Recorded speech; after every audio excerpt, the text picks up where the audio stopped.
TW process में किस तरह का इलेक्ट्रोड यूज़ होता है और उस इलेक्ट्रोड की क्या खासियत है, इन सब बातों को हम लोग थोड़ा ध्यान में लेंगे आज। तो electrode that is utilising for the TIG process, they are basically featuring before selecting a suitable technique, and that can be checked by the welder, and there are the few points that need to be take care when we perform this welding to select the electrode that जो भी electrode है उसका एक कहे तो high melting point होना चाहिए obviously, क्योंकि वो टिक वेल्डिंग है तो टंगस्टन इलेक्ट्रोड को ही यूज़ करेगा, so that produce a kind of high weld operations, and having the good thermal conductivity as well as the low electrical resistance also, and अगर हम बात करें तो जो बेस्ट मटेरियल है अगर टंगस्टन के उपयोग में मतलब वेल्डिंग से हो सकता है, so that would be better to select that particular material as well. So these are the various points that we need to take care when we select the electrodes. So there is a kind of a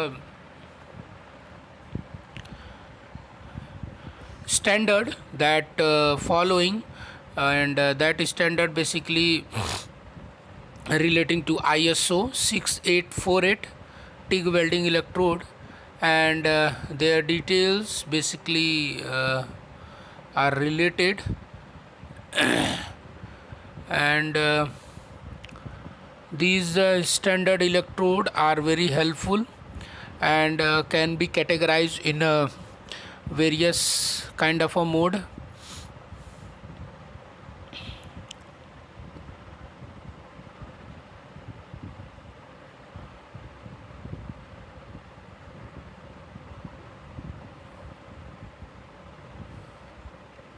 Now if we talk about some of the shielding gas, that there are many kind of a shielding gas that are utilizing the kind of a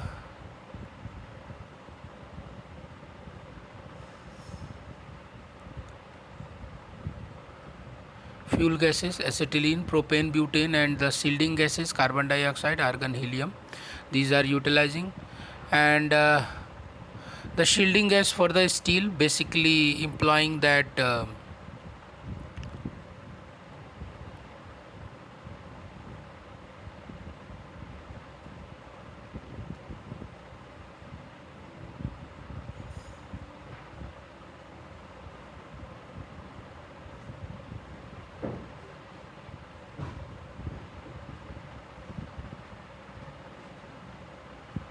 for the various materials, and that would be for the steel, that जो भी tungsten inert gas welding है वो argon के इस्तेमाल करते समय कुछ material के ऊपर बेहतर काम करता है, लाइक स्टेनलेस स्टील हो गया, अनअलॉयड स्टील हो गया, लो अलॉय स्टील हो गया, एंड सो ऑन। तो जो मिक्सचर है हाइड्रोजन और आर्गन का एज ए सील्डिंग गैस, वो वेल्डिंग के ऊपर बेसिकली इम्प्लाई होता है for all of the metals basically. और जो वेल्डिंग ड्यूप्लेक्स स्टेनलेस स्टील है, और जिसमें थोड़ा सा अगर हम जब वेल्डिंग कर रहे हैं ड्यूप्लेक्स स्टेनलेस स्टील की, तो उसमें हम स्मॉल नंबर ऑफ नाइट्रोजन को भी यूज़ कर सकते हैं to ensure the correct ferritic austenitic balance as well. ठीक है, तो इस काम के लिए भी हम लोग इसको यूज़ कर सकते हैं। और जो रूट है जो रूट गैप हम लोग भरते हैं वो क्वालिटी वेल्ड प्रोवाइड करने के लिए टंगस्टन इनर्ट गैस वेल्डिंग से, जो कि रूट साइट को प्रोटेक्ट करता है ये गैसेस, और ऑक्सीडेशन से उसको बचाता है, उसके लिए हम लोग इसको यूज़ करते हैं। तो इसमें बहुत सारे गैसेस के मिक्सचर को भी यूज़ किया जाता है, लाइक नाइट्रोजन, हाइड्रोजन और प्योर आर्गन भी इसको यूज़ करते हैं हम लोग। तो ये जो मिक्सचर है बेसिकली शील्डिंग गैस का, जो कि यूटिलाइजेशन में आता है, ये शील्डिंग गैस बेसिकली हम लोग जो है यूटिलाइज करते हैं for proper kind of a welding, and that welding is suitable also that for the aluminum and its alloy, because it's a high precise high temperature welding, so we can select that particular shielding gas for specific materials. These are the aluminum and its alloys. So जब भी हम TIG welding perform करते हैं aluminium और उसके alloy के ऊपर, तो जो शील्डिंग गैस है उसको हम लोग आर्गन और किसी के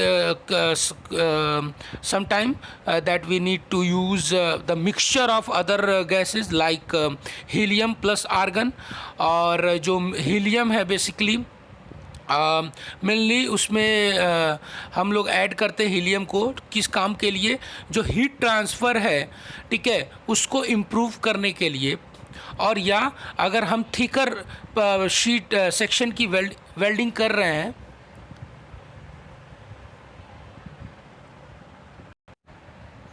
ये भी एक पर्पज़ है इसको यूज़ करने का। तो हीलियम है उसको हम लोग हीट ट्रांसफ़र के लिए यूज़ करते हैं, या थिकर जो सेक्शन है उसको वेल्ड करने के लिए हम लोग बेसिकली शील्डिंग गैस का इस्तेमाल करते हैं। जो नॉर्मली टाइप में हम लोग एसी करंट को यूज़ करते हैं लो करंट लेवल पे, और कभी कभी जो डीसी करंट होता है इलेक्ट्रोड कनेक्टेड होता है पॉजिटिव, उसके साथ भी यूज़ करते हैं।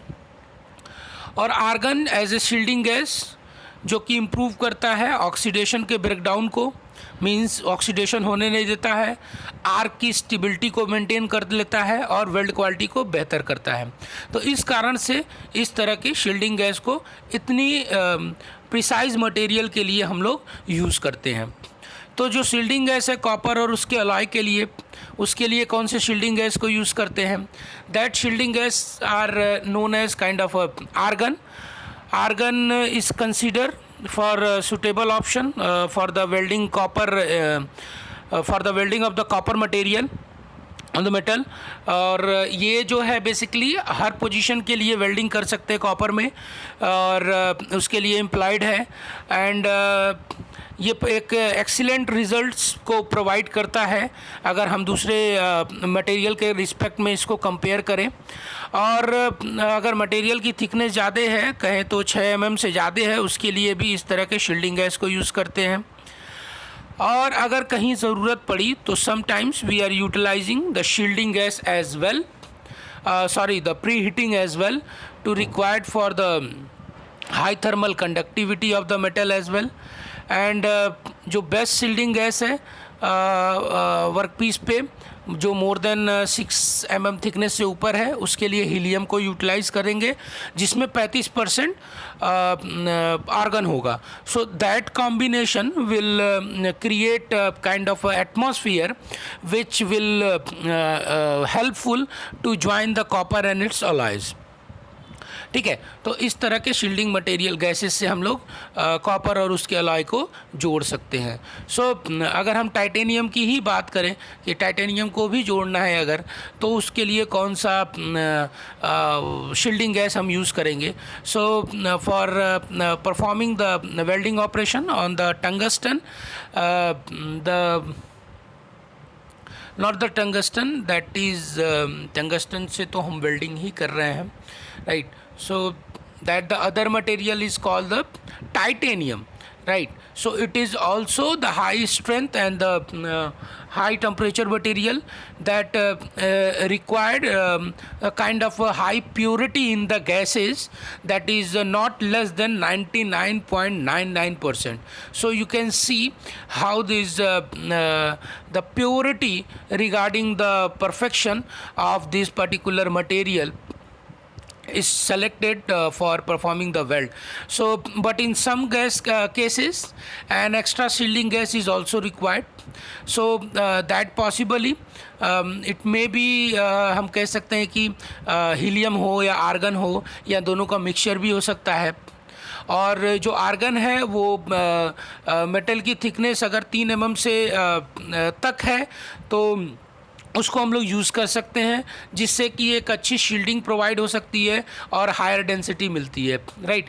तो इस तरह से हम लोग इसको यूज़ करते हैं. तो आप देख सकते हैं कि 4 तरह के हम लोग मटेरियल्स के ऊपर, जो कि एडवांस मटेरियल एक तरह से कह सकते हैं या स्पेशल मटेरियल भी हम नाम ले सकते हैं, उन मटेरियल्स के ऊपर हम इस तरह के कॉम्बिनेशन ऑफ शील्डिंग गैस के साथ वेल्डिंग करते हैं, राइट. तो जिससे कि जो वेल्डिंग है वो रस्ट फ्री, ऑक्सीडेशन फ्री और क्लीन एंड साउंड वेल्डिंग हमें मिलती है.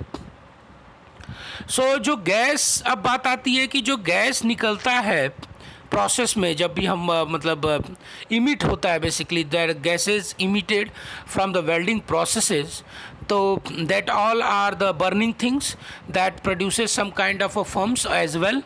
और जो कटिंग, वेल्डिंग और कटिंग प्रोसेस है उसमें भी गैसेस निकलती हैं. सो कौन सी गैस क्या एक्टिविटी करती है, क्या उसका प्रोसेस है, लेट्स सी.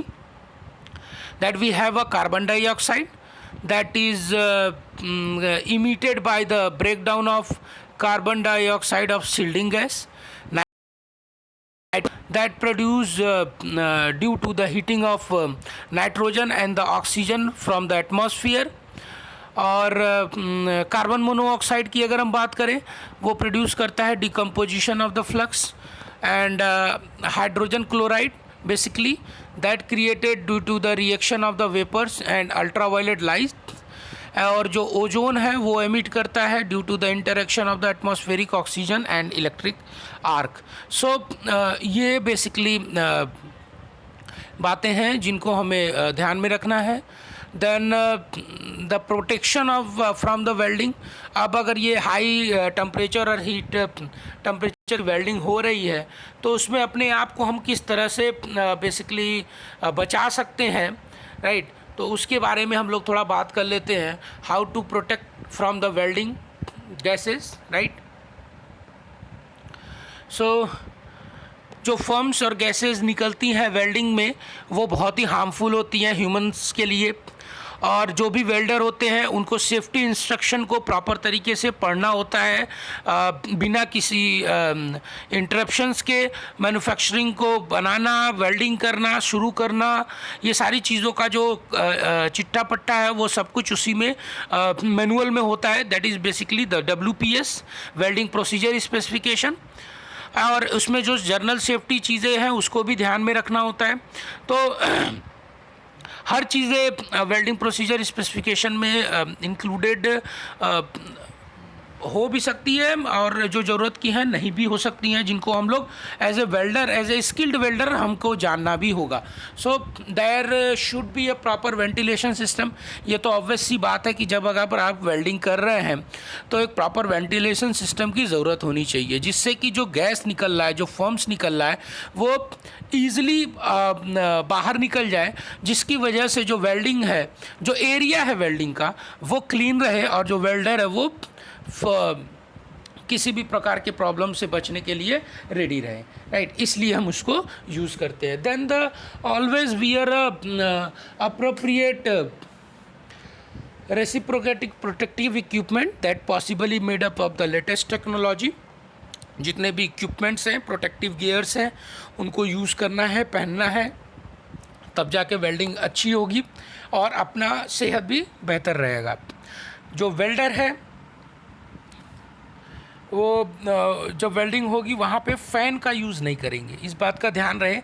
फ़ैन का यूज़ नहीं करना है, बिकॉज अगर फ़ैन का यूज़ करेंगे तो वो जो फर्म्स है वो दूर ले जाएगा और दूसरों जो भी लोग अगल बगल के लोग हैं उनके वो फ़ैन वहाँ तक उस फर्म्स को उड़ा ले जाएगा, दूर कर देगा, जिससे कि जो लोग अगल बगल हैं, जो उनके कांटेक्ट में नहीं है, वो भी एक तरह से उसके कांटेक्ट में आना शुरू हो जाएंगे, जिससे प्रॉब्लम्स हो सकती है.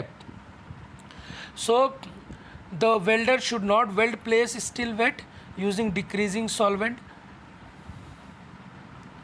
जो जो भी वेल्डिंग का जगह है उस जगह पे बेसिकली किसी भी तरह का मॉइस्चर रुकना नहीं चाहिए, राइट। अगर मॉइस्चर हुआ तो वहाँ पे वेल्डर को वेल्ड नहीं करना है, उस प्रॉपर जगह को ड्राई करना है। और जो भी एरिया अगर क्लीन नहीं है तो उसको प्रॉपरली क्लीन करना है, and then they are able to work properly, right. And वहाँ पे उस जगह पे जहाँ पे वेल्डिंग हो रही है वहाँ पे इनफ ऑक्सीजन होना चाहिए, राइट, जिससे कि सांस लेने में और काम करने में आसानी हो। तो ये 5-6 जो भी पॉइंट्स थे, ये वेल्डिंग करने के दौरान अपने आप को बचाए रखने के लिए और अगल बगल के लोगों को बचाए रखने के लिए सेफ्टी प्रिकॉशन मेजर्स है। सो अब बात आती है कि वेल्डिंग के एप्लीकेशन, जो GTAW वेल्डिंग है उसकी एप्लीकेशंस क्या क्या हो सकती हैं, तो कहाँ पे इसको यूज़ करते हैं। तो अगर हम बात करें जो फैब्रिकेशन की बात है तो हर एक मोस्ट ऑफ द इंडस्ट्री में इसको हम लोग यूज़ कर सकते हैं। जहाँ भी जो टिग वेल्डिंग की हम बात कर रहे हैं वो डिफरेंट इंडस्ट्री में यूज़ होता है। और बेसिकली जो स्टेनलेस स्टील, हम लोगों ने पहले भी बात किया हुआ है, स्टेनलेस स्टील के सेक्शंस को जोड़ने के लिए, non ferrous material like aluminium, magnesium, copper को जोड़ने के लिए हम लोग यूज़ करते हैं। और ये basically steel, brass, bronze, copper, nickel, aluminium, magnesium, gold और अदर तरह के मटेरियल्स के लिए भी यूटिलाइजेशन में आता है। ये मटेरियल, ये जो वेल्डिंग टेक्निक है, टिग वेल्डिंग टेक्निक है, ये बहुत ही क्लीन है, कोई ज़्यादा स्मोक और फम्स को क्रिएट नहीं करती है। और इसका जो उपयोग है वो पाइपिंग में हम लोग करते हैं, बेसिकली पाइप को ज्वाइन करने में और ट्यूब्स को ज्वाइन करने में, एंड टू एंड प्लेट्स को जो हीट एक्सचेंजर में लगते हैं उनको ज्वाइन करने के लिए हम लोग यूज़ में ले आते हैं। और जो टिग वेल्डिंग है बेसिकली स्टेनलेस स्टील वेल्डिंग भी बोलते हैं इसको एक तरह से, और लाइट मेटल के लिए भी यूज़ होता है, जैसे कि एल्युमिनियम, मैग्नीशियम अलॉय हो गया। और दे बेसिकली यूटिलाइजिंग। तो कौन कौन सी ऐसी इंडस्ट्री है जहाँ में इस तरह के मटेरियल्स यूज़ में आते हैं, let's see. These are the TIG welding that is utilizing in the automotive industry, pipe industry, aerospace, sculptural industry, repairing industry or the military defense as well. So there are the vast range of the categories of the application where these TIG welding is to be applied. So automotive industry की अगर हम बात करें तो जहाँ पे car बनती है, टिग वेल्डिंग एक सिक्योर कंस्ट्रक्शन को एक्वायर करता है, उनसे बचाता है, प्रोटेक्ट करता है कार को रस्ट होने से, और एडवांस टेक्निक की मदद से उसको प्रोटेक्ट बनाए रखे रहता है। पाइप इंडस्ट्री, जो पाइपिंग इंडस्ट्री है वो ज्वाइनिंग अलग अलग एंगल के रिस्पेक्ट में हम उसके ऊपर वेल्डिंग कर सकते हैं, जैसे कि केमिकल इंडस्ट्री है, साइकिल बाइसिकल इंडस्ट्री है वहाँ पे। एरोस्पेस इंडस्ट्री की अगर हम बात करें, जो बहुत सारे स्पेस, आजकल आप देख रहे हैं कि स्पेस में जाने के लिए बहुत सारे इक्विपमेंट रेडी हो रहे हैं और वहाँ पे एयरक्राफ्ट, स्पेस क्राफ्ट बन रहे हैं, तो उस तरह के हाईली प्रिसाइज इक्विपमेंट को बनाने के लिए भी इसका यूज़ होता है। और कॉमर्शियल एयरक्राफ्ट मैन्युफैक्चरिंग में भी, बोइंग को बनाने में भी, और हाई स्ट्रेंथ प्रिसीजन वर्क होता है, इसके वजह से इसको यूज़ करते हैं। और इसमें ये बेसिकली इंटरनेशनल रिकॉग्नाइज्ड टेक्निक है। सो इसको हम लोग हर जगह most of the time use कर सकते हैं जहाँ पे फाइन और एडवांस वेल्डिंग की ज़रूरत होती है। आर्ट एंड स्कल्पचरल में भी यूज़ करते हैं, सुपीरियर कॉस्मेटिक अपीयरेंस के लिए। और जो स्कल्पचर इंडस्ट्री है वो सिमिलर मटेरियल वर्क आर्ट के लिए भी हम लोग इसको यूज़ कर सकते हैं, ठीक है, for showing a better sculpture, तो उसके लिए भी यूज़ करते हैं। रिपेयर इंडस्ट्री की अगर हम बात कर लें तो बहुत ज़्यादा हैवी लेवल पे, जैसे कोई रिपेयरिंग की बात करें तो स्मॉल टॉय से लेके एरोप्लेन तक को हम इसको रिपेयरिंग में यूज़ में ले आ सकते हैं, चूँकि ये हैंडी होता है और इतना छोटा होता है कि बच्चे भी इसके साथ खेल सकते हैं। सो इस चीज़ों को ध्यान में रखना होता है। और जो टूल होता है वो मेडअप ऑफ है, तो रिपेयरिंग इंडस्ट्री में एल्युमिनियम से मोस्टली हम लोग टेक केयर करते हैं। तो ये चीज़ें हैं। मिलिट्री डिफेंस की अगर हम बात करें, सो ऑब्वियसली मिलिट्री डिफेंस में जो इक्विपमेंट बन रहा है उसमें हाई प्रिसाइज वेल्डिंग की ज़रूरत होती है, तो जो मॉडर्न टेक्निक एंड टूल है वो वेल्डिंग में इसमें यूटिलाइज़ करते हैं और एक्यूरेसी मिलती है जिसके वजह से। And this particular tungsten inert gas welding basically utilising for welding of the material. और ये बेसिकली एक्सेप्ट किसके जॉइन नहीं कर सकते हम लोग, आपका लीड और जिंक के। और बेस्ट सूटेबल होता है 0.5 mm से लेकर 3 mm थिकनेस तक के मटेरियल के लिए इसको हम लोग बेसिकली यूज़ में ले आते हैं, right. So that are the point that utilizing in the various industries that is using this TIG welding। तो अब इसको करने वाला वेल्डर जो है उसका क्या काम है उसके बारे में थोड़ा बात कर लेते हैं। और उसकी ठीक है, इसको हम लोग होगा तो आई थिंक यस ठीक है। तो जो वेल्डर है they are highly skilled welder and classified welder by the AWS and they got the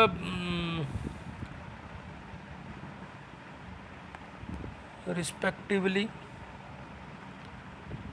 So this is the basic idea of this shielding gases and their utilizing of the tungsten arc in the tungsten arc welding for the specific procedures।